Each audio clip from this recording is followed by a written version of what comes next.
23% student এখানে অনুপস্থিত।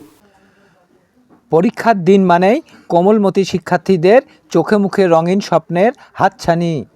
কিন্তু নীলফামারীর প্রাথমিক বৃত্তি পরীক্ষার চিত্রটা একটু ভিন্ন। যেখানে উৎসবমুখর পরিবেশে পরীক্ষা হওয়ার কথা ছিল, সেখানে শূন্য বেঞ্চগুলো দিচ্ছে এক বিষণ্ণতার বার্তা। 15 এপ্রিল থেকে শুরু হওয়া চলমান প্রাথমিক বৃত্তি পরীক্ষায় অংশ নেয়নি প্রায় 23% শিক্ষার্থী।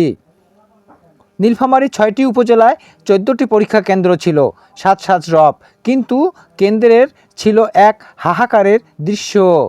সারিবদ্ধ বেঞ্চগুলো সাজানো থাকলেও সেখানে বসে বৃত্তি পরীক্ষা দেওয়ার কথা ছিল যাদের, তাদের অনেকেই আজ অনুপস্থিত।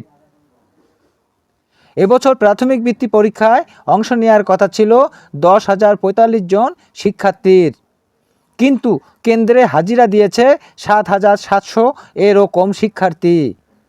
অর্থাৎ প্রায় 23% ক্ষুদে শিক্ষার্থীর স্বপ্ন থমকে গেছে কেন্দ্রের চৌকাঠের বাইরেই। পরীক্ষা সময় মতো অনুষ্ঠিত না হওয়া এই গণ অনুপস্থিতির অন্যতম প্রধান কারণ বলে জানিয়েছেন জেলা প্রাথমিক শিক্ষা কর্মকর্তা রবিউল আলম। আমাদের নীলফামারী জেলায় 6টা উপজেলা মিলে আমাদের টোটাল ডিয়ারভুক্ত শিক্ষার্থী যেটা ছিল বৃত্তি পরীক্ষার জন্য নির্দিষ্ট, সেটা ছিল 10,045 জন।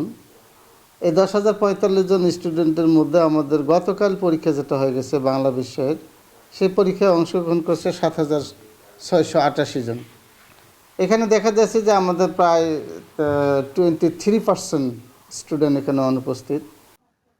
সুভাষ বিশ্বাস, গণকণ্ঠ প্রতিবেদক, নীলফামারী।